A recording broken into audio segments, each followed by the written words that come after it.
CC ने चारों की तरफ देखा और कहा, जोसेफ, तुम आंखें, आईज हो। अहमद, तुम स्पीड हो। और शाह सवार, तुम एसटीएफ का दिमाग, ब्रेन हो। उसने कुछ पल रुककर कहा, आज से ये तुम्हारे कॉल साइन भी होंगे। फिर उसने जेब से एक छोटा सा कागज निकाला। तुम्हारे डीपीओ साहब का मैसेज है। सुबह 11 बजे तुम उनसे उनके दफ्तर में मिलोगे। वह चारों को घूरते हुए बोला, ठीक 15 मिनट के बाद एक गाड़ी तुम्हें वहीं से पिक करेगी जहां आज से 3 महीने पहले तुम्हें फेंका गया था। उसके होठों पर हल्की सी मुस्कान आई। और हमारी मुलाकात, दुआ करो, कभी दोबारा न हो। इतना कहकर सीसी दोबारा अंधेरे में गायब हो गया। चारों वापस आ गए। सारी रात सफर करने और बिना सोए वे सुबह डीपीओ साहब के सामने खड़े थे। उन्हें उम्मीद थी कि आज कोई बड़ा धमाकेदार मिशन मिलेगा। लेकिन डीपीओ साहब ने उनकी सारी उम्मीदों पर पानी फेर दिया। उन्होंने मेज पर 4 पुरानी और जंग लगी मोटरसाइकिलों की चाबियां रख दी। जवानों, चारों ने एक दूसरे की तरफ देखा। डीपीओ साहब ने कहा, आज तुमने इन बाइक्स पर सारा दिन शहर की गलियों और मोहल्लों में मटरगश्ती करनी है। आम नागरिकों की तरह घूमो और देखो कि शहर की नब्ज कहाँ धड़क रही है। उन्होंने चाबियां उनकी तरफ सरका दी। जाओ और जरा अपनी मिट्टी की धूल चाटकर आओ। चारों ने चाबियां उठाईं और बाहर निकल गए। सारा दिन तपती धूप में वे चारों उन खटारा बाइक्स पर ख्वार होते रहे। कभी बाइक बंद हो जाती, कभी ब्रेक जवाब दे जाते और कभी चेन उतर जाती। शाम को मदन सिंह पसीना पोंछते हुए बोला, ओहे शाह सवार, ये कैसा मिशन है? मैं तो समझा था कि हम हेलीकॉप्टर से उतरेंगे। यहाँ तो बाइक की चेन ही बार बार उतर रही है। शाह सवार ने उसे देखा और मुस्कुराते हुए कहा, तुम्हें अभी भी लगता है कि एसटीएफ में हर मिशन बंदूक से शुरू होता है। अगले दिन जब वे दोबारा सुबह 10 बजे डीपीओ साहब के दफ्तर पहुंचे तो उन्होंने बाहर खड़ी एक सफेद रंग की टूटी फूटी मेहरान की तरफ इशारा किया। उसका बम्पर लटक रहा था और इंजन से अजीब अजीब आवाजें आ रही थी। डीपीओ साहब बोले, आज तुम चारों इसी एक गाड़ी में जाओगे। उन्होंने उंगली उठाकर चेतावनी दी, लेकिन याद रखना, जहां तुमने इसे रोका ये बंद हो जाएगी। मदन सिंह का चेहरा उतर गया। डीपीओ साहब ने बात पूरी की, और इसे दोबारा स्टार्ट करने के लिए तुम चारों को धक्का लगाना पड़ेगा। उन्होंने फाइल बंद की। मुझे शाम तक शहर के मफासिल और बाहरी इलाकों की पूरी रिपोर्ट चाहिए। सारा दिन शहर के ट्रैफिक और भीड़ में जब भी गाड़ी रुकती, मदन सिंह और जोसेफ को बाहर निकलकर पूरी ताकत से धक्का लगाना पड़ता।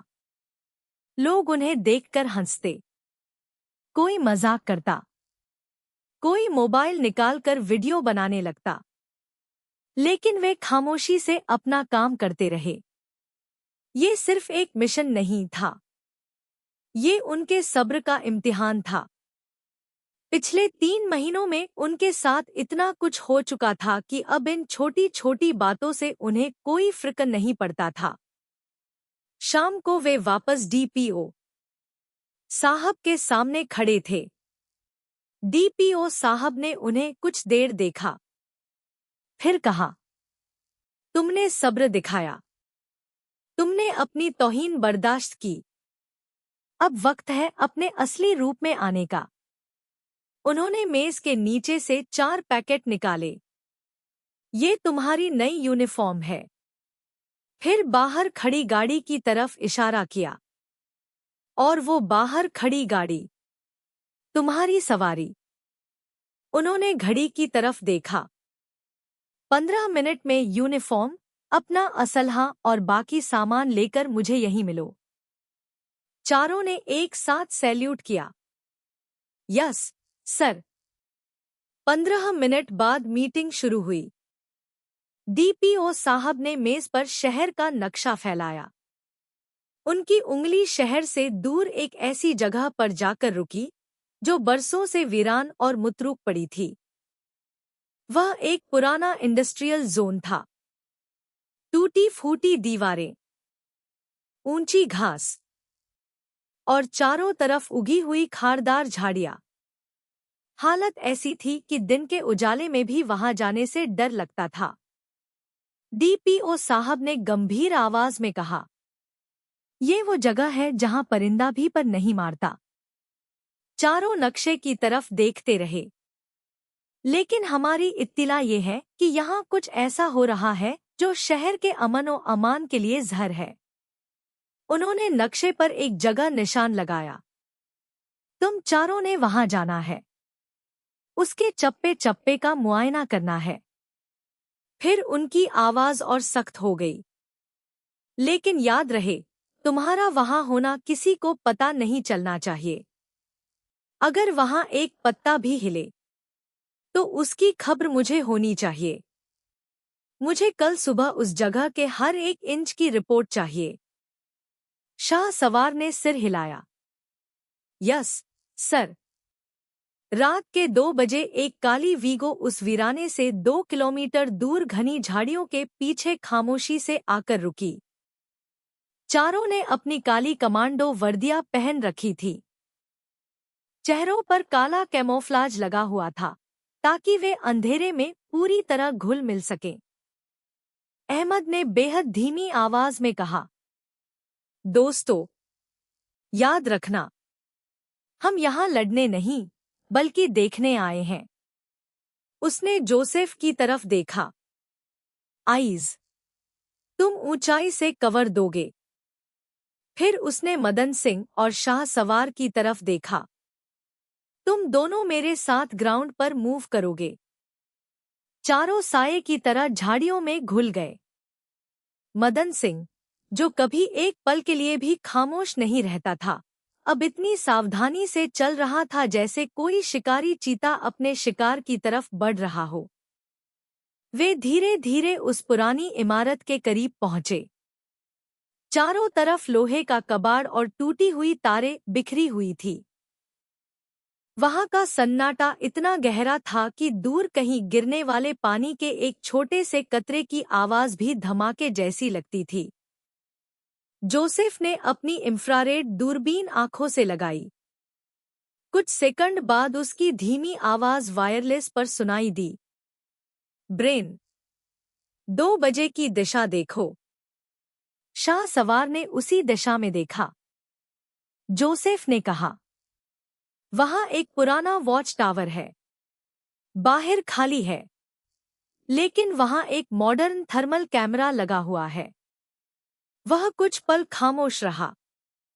इसका मतलब है, यहां कोई बड़ी गेम चल रही है। अहमद ने तुरंत वायरलेस पर सिग्नल दिया। पॉइंट सी पर एक अंडरग्राउंड तहखाना डिस्कवर हुआ है। वहां से गाड़ियों के ताजा निशान मिल रहे हैं। उसने चारों तरफ देखा। ऐसा लगता है कि यहाँ रात के वक्त बड़ी मात्रा में माल सप्लाई होता है। चारों दोस्तों ने उस रहस्यमय वीराने का चप्पा चप्पा छान मारा। फिर वे डीपीओ साहब के दफ्तर पहुंचे।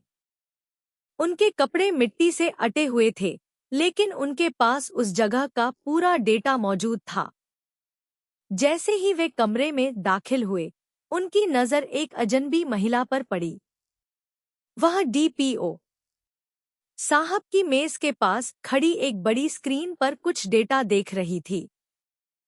उसने काले रंग का टैक्टिकल लिबास पहन रखा था। बाल सख्ती से पीछे बंधे हुए थे और उसकी आंखों में ऐसी तेजी थी जैसे वह सामने वाले के दिमाग को पढ़ रही हो। ये इकरा थी, डीपीओ साहब ने कहा। ये इकरा है, इंटेलिजेंस और सर्विलांस की माहिर। उन्होंने चारों की तरफ देखा।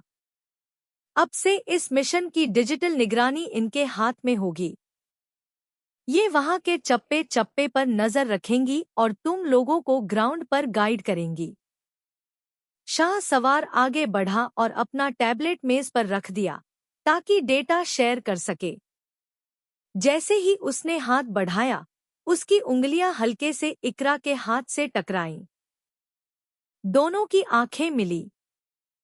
शाह सवार की आंखों में लॉजिक था और इकरा की आंखों में एक अजीब सी गहराई और हल्का सा तंज। इकरा ने शाह सवार की रिपोर्ट पर सरसरी नजर डाली और कहा, रिपोर्ट तो ठीक है, शाह सवार। वह स्क्रीन पर कुछ जूम करते हुए बोली, मगर तुमने इन माइक्रो सेंसरों को मिस कर दिया जो उन पुराने पेड़ों की जड़ों में छिपे हैं।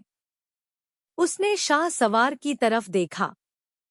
अगर मैं वहां न होती तो तुम्हारा ये साइलेंट मिशन अब तक शोर मचा चुका होता। शाह सवार कुछ पल उसे देखता रहा। पहली बार किसी ने उसके दिमाग को चुनौती दी थी और इकरा के चेहरे पर ऐसी मुस्कान थी जैसे उसे पहले ही मालूम हो कि ये मुकाबला अभी शुरू हुआ है।